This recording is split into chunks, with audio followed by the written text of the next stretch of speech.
पुणे मंडल में जब हमारा और अलासा का नोटिस गया प्रशासन के पास में कि 19 तारीख को मोर्चा है, धरना है, उसी के कल हो करके हमारे जितने भी ट्रैक मेंटेनर साथी हैं, यहां तक कि हमारे सारे लोको पायलट साथियों को प्रशासन ने इमरजेंसी बताकर रोकने का काम किया, बहाना करके रोकने का काम किया। लेकिन इसके बावजूद भी आप सभी साथियों ने अपने अधिकार के इस लड़ाई में इतनी संख्या में उपस्थित हुए, इसके लिए तहे दिल से धन्यवाद। और उपस्थित होकर आपने ये साबित करने का काम किया कि आपके जो ये गलत मंसूबे थे कि हम इन लोगों को नहीं जाने देंगे और सफल नहीं होने देंगे, उनके मुंह पर आप लोगों ने तमाचा मारा। दोस्तों, सबसे पहले मैं डीआरएम साहब को धन्यवाद देना चाहता हूं, क्योंकि हमने ये चीज देखा है कि जहां जहां हम मोर्चा लेकर जाते हैं, जहां जहां भी हम लोग अपना समस्या लेकर जाते हैं, डीआरएम के पास जाए तो डीआरएम भाग जाता है, एडीएम के पास जाए तो एडीएम भाग जाता है, जीएम के पास जाए तो जीएम भाग जाता है। लेकिन बहुत अच्छी बात है कि कम से कम डीआरएम साहब भागे नहीं और हमारी बातों को एक एक पॉइंट करके सुनने का काम।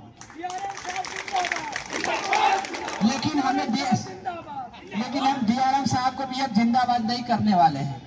डीआरएम साहब डीआरएम होते हैं और हम लोग हम ही हैं। लेकिन उन्होंने हमारी बातों को सुनने का काम किया, इसके लिए आभार व्यक्त जरूर करते। दोस्तों, हमारा प्रथम हम तो एक साथ जाने वाले थे, लेकिन सर ने बोला कि बारी बारी से रनिंग की समस्या और ट्रैकिंग की समस्या बारी बारी से आइए। मात्र 3 आदमी को अलाउ किया था कि आकर के बात करेंगे और अच्छा से बात करेंगे, कोई दिक्कत नहीं। तो हम लोग गए, डीआरएम सबसे बात हुई। तो हमारा फर्स्ट मुद्दा था कि नीरज में एक मानवता को तार तार करने वाली घटना प्रशासन द्वारा किया गया था। हमारा एक ट्रैक मेंटेनर साथी रन ओवर हुआ है, जिसके चित्रे यहां से लेकर 50 मीटर तक लगभग पड़ा हुआ है। उसके बावजूद भी बेशर्मों द्वारा उसको दोबारा काटा गया, उस पर गाड़ी चलाया गया। जब उसका विरोध करके हमारे साथियों ने रोकने का काम किया तो उसके ऊपर इन लोगों ने एसएफ-5 जारी करने का काम किया। समझ लीजिए कितनी मानवता को तार तार करने वाले ये लोग की मानसिकता है। और जब उसका विरोध किया तो उन 25 लोगों को चार्जशीट देने का काम किया, एसएफ-5। मतलब सोच लीजिए कितनी गंदी मानसिकता कर लो। ये बात हमने रखा सर के पास में, उन्होंने ये आश्वासन दिया है कि हम इसको जल्द से जल्द सॉर्ट आउट करने का प्रयास करें। दूसरी बात, हमने आपको एक बार और पहले बताया था कि साइकिल मेंटेनेंस अलाउंस, जहां पे लंबे लंबे दूर पर हम लोग काम करने जाते हैं, 10-10 किलोमीटर 15 किलोमीटर दे जाते हैं, वहां आने जाने की सुविधा नहीं है, तो साइकिल से ट्रैक मेंटेनेंस सामान लेकर के जाता है। साइकिल तो हम दिखाने के लिए, हम तो रेलवे को फायदा पहुंचाने के लिए मोटरसाइकिल 50-50 1-1 लाख रुपया के लेकर रखे हुए हैं। उसके लिए हम लोगों को साइकिल मेंटेनेंस अलाउंस प्रत्येक साल 2017 से 180 रुपया देने का रेलवे का प्रावधान है, 2017 से। लेकिन आज तक दोनों यूनियन में से कोई ने इस मांग को उठाया, लेकिन central railway track maintainer union ने उठाया और भारत में सबसे पहले नागपुर मंडल में एरियर के साथ भुगतान करने का काम किया। और हमारा एक और सफलता है ये साइकिल मेंटेनेंस अलाउंस। जब हम लोगों ने पिछले बार यहाँ पे मोर्चा किया था तो पुणे डिवीजन में भी साइकिल मेंटेनेंस अलाउंस हमारे साथियों को देना चालू किया। लेकिन साइकिल मेंटेनेंस अलाउंस ये हमारा ये कोई क्लेम करने वाला ये नहीं है ना कि हम जब से भरेंगे जब से देंगे। जब भी कोई अलाउंसेस रेलवे बोर्ड द्वारा पारित होता है तो जब से पारित होता है, आदेश देता है, उस समय से एरियर भुगतान करना पड़ता है ना। उसी प्रकार से साइकिल मेंटेनेंस अलाउंस के लिए 2017 से जो लागू किया गया है, 2017 से हम लोगों को साइकिल मेंटेनेंस अलाउंस का ये एरियर भुगतान करने के लिए डीआरएम साहब ने आश्वासन दे दिए। यदि हम लोगों को साइकिल मेंटेनेंस अलाउंस तो भी हमें मिलता है तो प्रत्येक ट्रैक मेंटेनर को कम से कम 15,000 रुपया का एक लाभ मिले। ये साइकिल मेंटेनेंस अलाउंस जल्दी शायद 15 या 20 दिन में ये कुछ ना कुछ अपने को रिपोर्ट आ जाएगा कि मिलने वाला। साथ ही ट्रैक मेंटेनर 10-10 किलोमीटर 15-15 किलोमीटर जहां पे वॉचमैनी का ड्यूटी करना होता है, जहां पे दिन में जाने से डर लगता है, वहां पे ये लोग बेशर्म लोग एक एक आदमी को भेजता है वॉचमैनी करने के लिए, जहां पे रिस्क आ जाते हैं हमारे ट्रैकमैन साथियों को। जिन दिन में जाने में डर लगता है वहां पे इन लोगों ने सिंगल भेजने के लिए मजबूर करता है। जब हमने इस बात को भी डीआरएम सामने रखने का काम किया तो उन्होंने ये भी इसमें भी आश्वासन दिया है कि हम जल्द ही इसको संज्ञान में लेकर इस पर भी हम कार्रवाई करने का। रक्षक डिवाइस आप लोग जानते हैं, रक्षक डिवाइस जो हम लोग जब ड्यूटी पर रहते हैं, की मैन का ड्यूटी पे या कहीं पे काम करते रहते हैं, तो जब गाड़ी आती है तो हम लोगों को पता नहीं चलता। तो उसके लिए हमने सर को बताया कि सर जिस प्रकार से हमें एक पॉकेट में रखने के लिए गला में लटकाने के लिए आपने जीपीएस जो दे दिया है, वैसा मुझे कोई एक ऐसा डिवाइस तो बता दीजिए यदि 1 किलोमीटर 2 किलोमीटर पहले गाड़ी आ रही है तो हमें सूचना दे दे और हम लोग सतर्क हो जाए, नीचे हो जाए। तो सर को शायद जानकारी नहीं था इसके बारे में, उन्होंने बहुत खुश हुआ, यार ये तो अच्छी बात है, इस बात को हम लोगों को विचार करना चाहिए। तो मैंने उनको बताया सर ये लोग हम लोग 2 साल पहले ही जंतर मंतर पर प्रदर्शन किए थे और रेलवे बोर्ड ने इसका ट्रायल भी निकाल दिया है, उसका नाम रक्षक डिवाइस है और वो ट्रायल अभी सफल नहीं हुआ है जिसी के कारण नहीं मिल रहा है। तो उन्होंने श्री डिपो सर को बोले कि जैसे ये रक्षक डिवाइस अच्छा से काम करने लगे, जैसे इंस्ट्रक्शन मिले हेडक्वार्टर से या रेलवे बोर्ड से, फटाफट हमारे कर्मचारियों को मिलना चाहिए। उन्होंने सख्त आदेश दिया।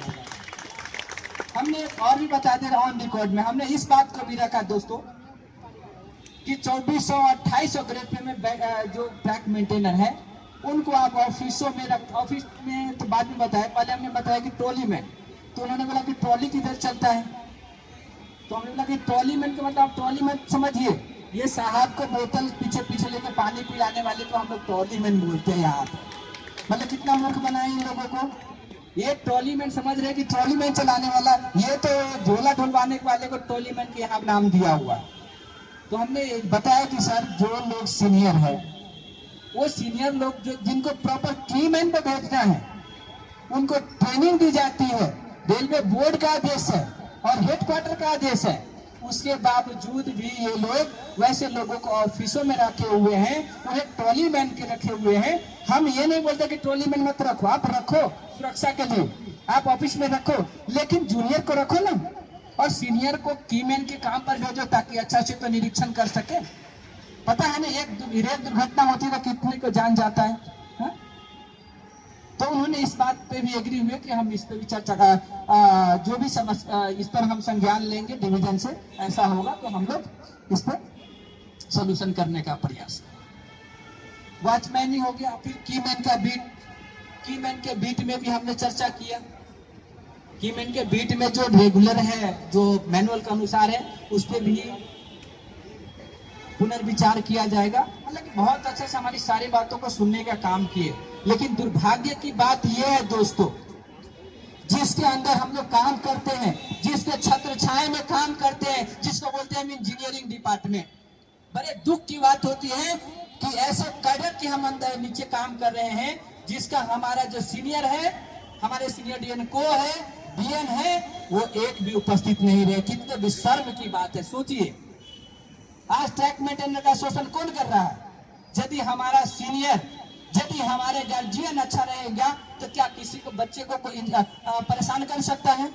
नहीं कर सकता है। यही कारण है जो हम लोग अपने अधिकारों से वंचित है। मतलब कि हमारा समस्या दूसरे डिपार्टमेंट सीनियर डिपो सर जो पर्सनल के आते उन्होंने सुना, लेकिन हमारे डिपार्टमेंट से कोई नहीं आया। लेकिन डीआरएम सर की धन्यवाद देते हैं, उन्होंने सारे समस्या को अपने संज्ञान में लेकर के समाधान करने का आश्वासन दिया है और जल्द ही, और हमें सूचना भी देंगे क्या हुआ नहीं हुआ। मैं इसी के साथ धन्यवाद देता हूं और आप क्रांतिकारी साथियों को मैं धन्यवाद देता हूं कि आप सभी साथियों ने अपना बहुमूल्य समय निकाल कर लेकर आए। इसके लिए तहे दिल से धन्यवाद देते हैं। और आज जो आश्वासन दिए हैं, यदि इस आश्वासन पर प्रशासन नहीं टिके, नहीं उतरे खरा, तो हम लोग आगे भी आंदोलन के लिए तैयार रहेंगे। ये मैं आह्वान करना चाहता हूं। हम एक दिन के नहीं है जो आश्वासन पर आके चले गए, उन्होंने वादा किया है तो उनको निभाना पड़ेगा, नहीं तो फिर हम ये रास्ता को, आज हम आए हैं 50 आदमी आए हैं, कल आएंगे 500 लेकर आएंगे और यहाँ खड़े होकर के इनको अपनी एकता शक्ति दिखाने का काम करेंगे। पहले तो हम यहाँ प्यार से बात करेंगे, नहीं सुनेंगे। आज पता चला है कि हमारे साथियों को यहाँ पे बैठने के लिए नहीं बोला जा रहा था, बोल रहे थे कि बाहर जाओ, हम नहीं, यहाँ पर आपको कोई परमिशन नहीं है। साहब आप मुझे मत डराओ, यही गलती करने का काम किया था जीएम कार्यालय में। आप जीएम कार्यालय से हमारा रिकॉर्ड निकाल लो, यही गलती करने का काम किया था जीएम कार्यालय में। हमने जीएम को 8 बजे रात तक घेर के रखा था, पता कर लीजिएगा। और उनको रखना पड़ा वहां पे बिठा करके। यदि आप यहाँ से भगाओगे तो हमारा लाइन है, हम लाइन पर जाकर बैठेंगे, फिर आपको जवाब देना होगा, जवाब दीजिएगा, कोई फर्क नहीं पड़ता है। मैं तो रिक्वेस्टेबल तरीके से, आपको शांतिपूर्ण तरीके से हम बात रखने आए थे, लेकिन उस प्रकार का माहौल नहीं बना। इसके लिए मैं धन्यवाद देता हूं और आगे से भी निवेदन करता हूं कि हम लोगों को इसी प्रकार से कॉपरेट करते रहें और हमारी समस्या का समाधान हो जाए। हम लोग शांतिपूर्ण तरीके से रेलवे को चलाते और हमारी जिम्मेदारी और इसको निभाते रहें।